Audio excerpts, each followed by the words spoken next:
शरणागत दीनाथ परित्राण परायणे सर्वसाते घरे देवी माँ शारदे देवी नमस्तुति। जय माँ सरला। आजिकार नीतिवाणी आरंभ करने पूर्व मोर परिचय उपरे जानी रखि मुझे जड़े साधारण फिलोसोफर प्रवचक सुरेश महाली केवल ये समाजर मंगल आम ये नीतिवाणी को शेयर करुचु। आपण मानकु जदि मो नीतिवाणी भल लगुथबो आपण माने गुटे लाइक करी सब्सक्राइब कर दियंतु, अन्य मानकु शेयर करंतु, समाजर मंगल हबो। आसंतु नीतिवाणी आरंभ करबा पूर्वरु चारोटी अमूल्य संपद तारी उपरे आमे आलोचना करिबा। गोटे साधुटीए आश्रम करिकी रहितांती। साधु को निकट को अनेक शिष्य माने आसंती कथा श्रवण करिया पई। साधुजी थरे शिष्य मान को कहले अरे बाबा ये संसारर श्रेष्ठ फूल कौन कहल?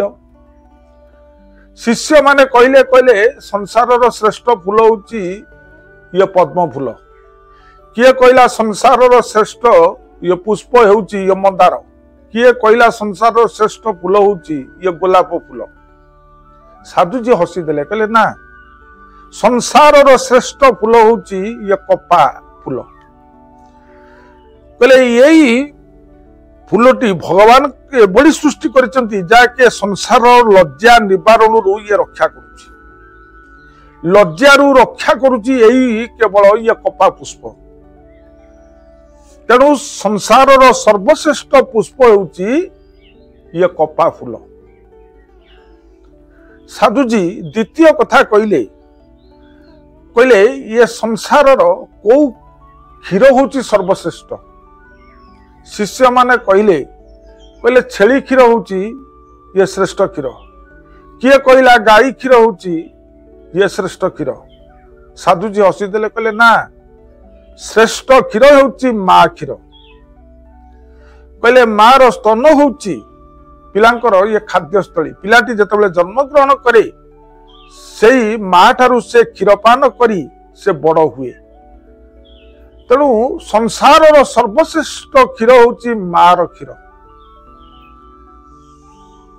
साधुजी तृतीय कथा कहले संसारर सर्वश्रेष्ठ मिठा किए? शिष्य माने कहले रसगोला। किए कहला गोलाप जामु। किए कहला छेनापोड़।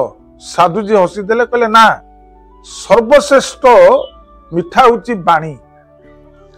जार कथा गुड़ाक अमृत तुल्य मिष्टा भाषी थाए ताकू सुनिबा को भारी मिठा बड़ी लागे।